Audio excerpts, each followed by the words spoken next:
Part 12 is enclosed herewith. In the fourth paragraph, you'll find the following statement.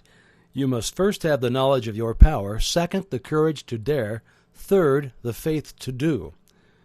If you concentrate upon the thoughts given, if you give them your entire attention, you'll find a world of meaning in each sentence, and will attract to yourself other thoughts in harmony with them, and you will soon grasp the full significance of the vital knowledge upon which you are concentrating. Knowledge does not apply itself. We as individuals must make the application, and the application consists in fertilizing the thought with a living purpose. The time and thought which most persons waste in aimless effort would accomplish wonders if properly directed with some special object in view. In order to do this, it is necessary to center your mental force upon a scientific thought and hold it there to the exclusion of all other thoughts. If you've ever looked through the viewfinder of a camera, you found that when the object was not in focus, the impression was indistinct and possibly blurred. But when the proper focus was obtained, the picture was clear and distinct. This illustrates the power of concentration. Unless you can concentrate upon the object which you have in view, you will have but a hazy, indifferent, vague, indistinct, and blurred outline of your ideal, and the results will be in accordance with your mental picture. So now, Part 12. There is no purpose in life that cannot be best accomplished through a scientific understanding of the creative power of thought. This power to think is common to all. Man is because he thinks. Man's power to think is infinite. Consequently, his creative power is unlimited.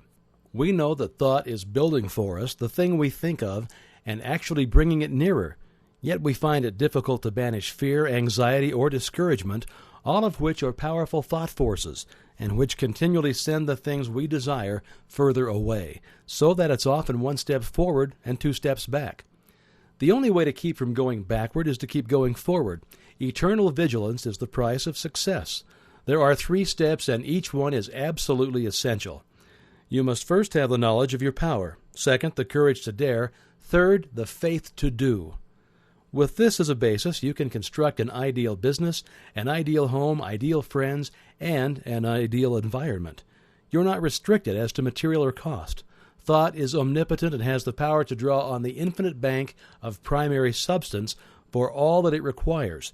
Infinite resources are therefore at your command.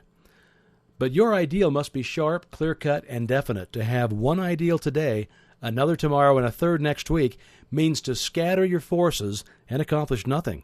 Your result will be a meaningless and chaotic combination of wasted material. Unfortunately, this is the result which many are securing, and the cause itself is evident.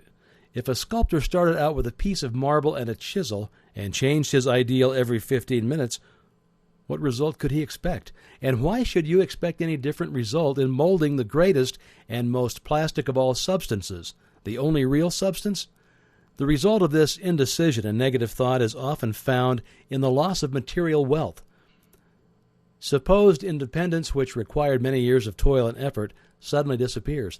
It is often found then that money and property are not independence at all.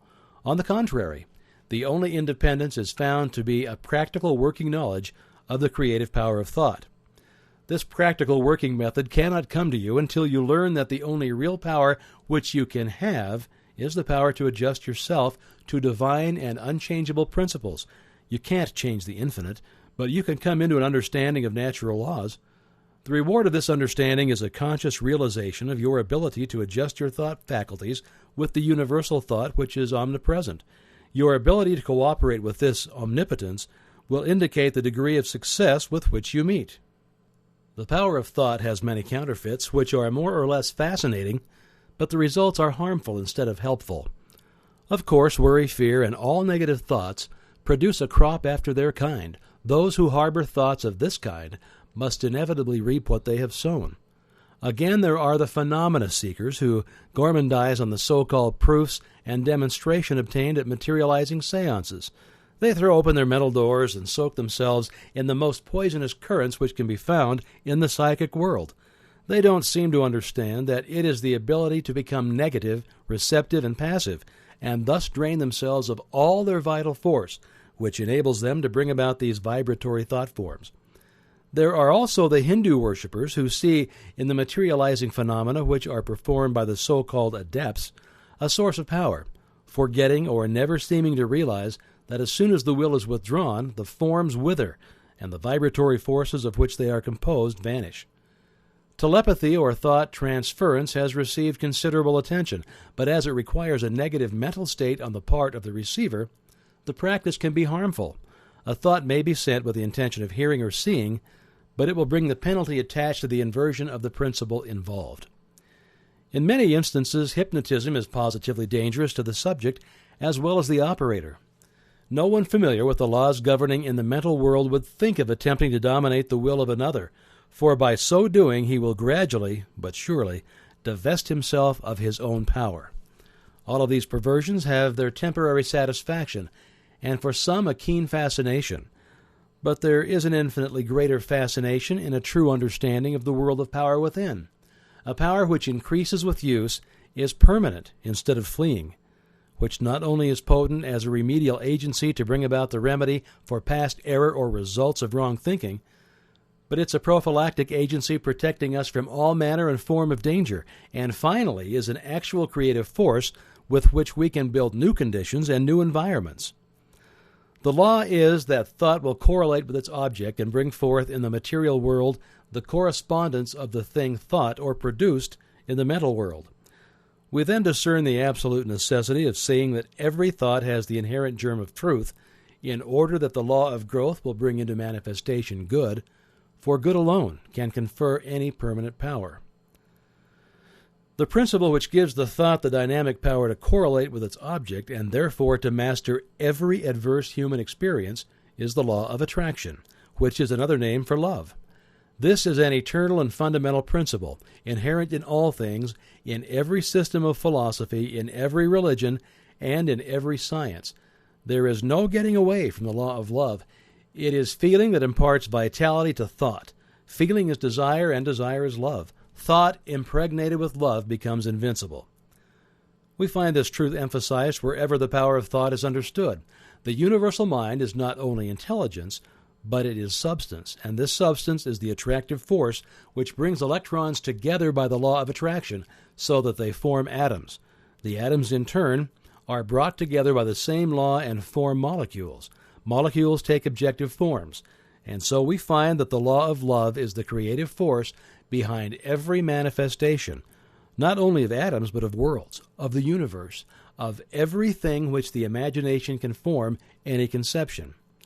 It's the operation of this marvelous law of attraction which has caused men in all ages and all times to believe that there must be some personal being who responded to their petitions and their desires and manipulated events in order to comply with their requirements. It is the combination of thought and love which forms the irresistible force called the law of attraction.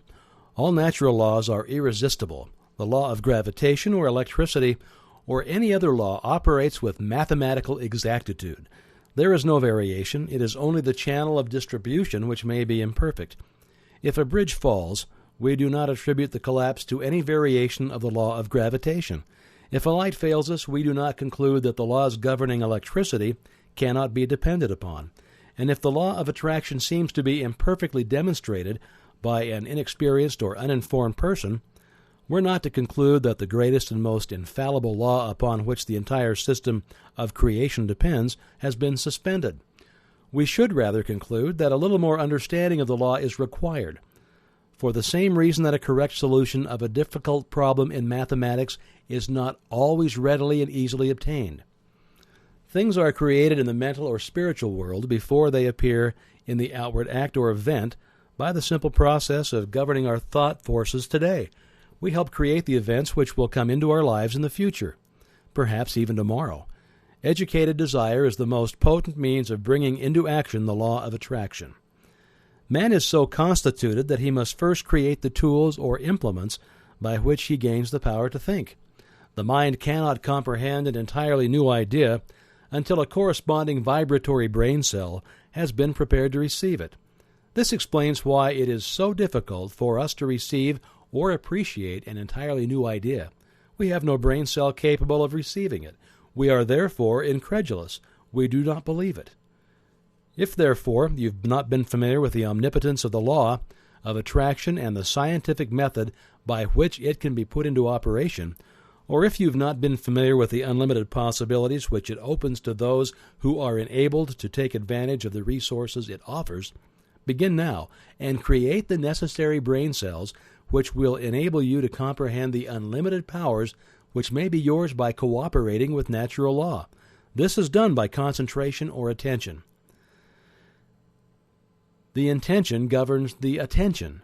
Power comes through repose. It is by concentration that deep thoughts, wise speech, and all forces of high potentiality are accomplished.